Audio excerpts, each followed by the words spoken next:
A special thank you to each of our subscribers who make this channel possible. Here's today's story. In a heated political landscape, Energy Secretary Ed Miliband has taken a strong stance against Reform UK's leader Nigel Farage, accusing him of spreading dangerous falsehoods about renewable energy. This clash comes as the UK faces a significant steel crisis, with both Farage and the Conservatives blaming the country's net zero target for the struggles of businesses, particularly the steel industry. Miliband, however, argues that this narrative is not only misleading but also politically motivated, especially with local elections looming next month. The cabinet is rallying behind Miliband as he counters the assertions made by Farage and the Tories, who claim that high energy costs driven by renewable energy prices are pushing companies like British Steel to the brink. Reform UK has gone so far as to advocate for increased oil and gas drilling in the North Sea, despite evidence suggesting that the UK is rapidly depleting its reserves and relies heavily on imports. Miliband's commitment to the net zero agenda is unwavering, and he plans to emphasize the importance of clean energy at an upcoming International Energy Agency conference in London. He draws parallels between the current energy crisis and the geopolitical tensions spurred by Russia's invasion of Ukraine in 2022, highlighting the necessity of reducing dependency on foreign energy sources. Our exposure to fossil fuels meant that as those markets went into meltdown, prices rocketed, devastating family finances and businesses across the UK, Miliband stated.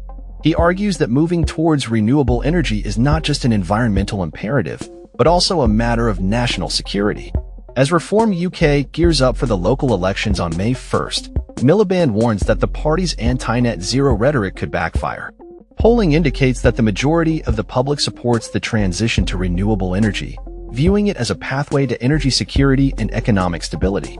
Despite facing criticism from right-wing media and political opponents, Miliband remains resolute, bolstered by internal polling that shows strong support for his policies within the Labour Party.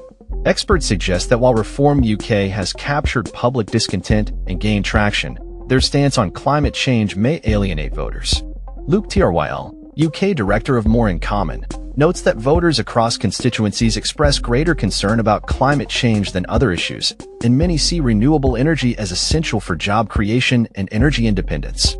In response to Farage's claims that the UK should aim for self-sufficiency in oil and gas, Miliband warns that such an approach would not only risk climate breakdown but also jeopardize future clean energy jobs. He emphasizes the need for a comprehensive plan that addresses the realities of dwindling North Sea resources and the importance of transitioning to sustainable energy sources. Critics from climate advocacy groups have labeled Farage's proposals as unrealistic, pointing to projections that indicate the UK will remain heavily reliant on gas imports in the coming decades, regardless of new drilling efforts. Tessa Khan, Executive Director of Uplift, argues that Farage's focus on fossil fuels ignores the long-term benefits of renewable energy and the job opportunities it presents.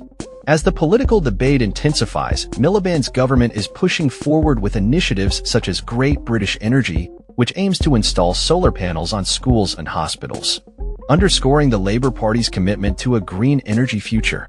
Meanwhile, Farage's campaign to promote his anti-net zero stance and advocate for the nationalization of British Steel reflects a shift in political strategy as he seeks to capitalize on public sentiment leading up to the elections. Miliband remains undeterred by the challenges posed by his opponents, reiterating that the transition to renewable energy is crucial for both economic renewal and social justice. He highlights the disproportionate impact of energy insecurity on working families, framing the clean energy agenda as a necessary step towards a more equitable future. As the local elections draw near, the political landscape surrounding energy policy will undoubtedly play a pivotal role in shaping voter sentiment. With both sides gearing up for a contentious battle, the outcome could have lasting implications for the UK's energy strategy and its commitment to achieving net zero emissions by 2050. That's all for this story. We upload videos every day covering many different subjects, so hit that subscribe button to stay informed. Thanks for watching.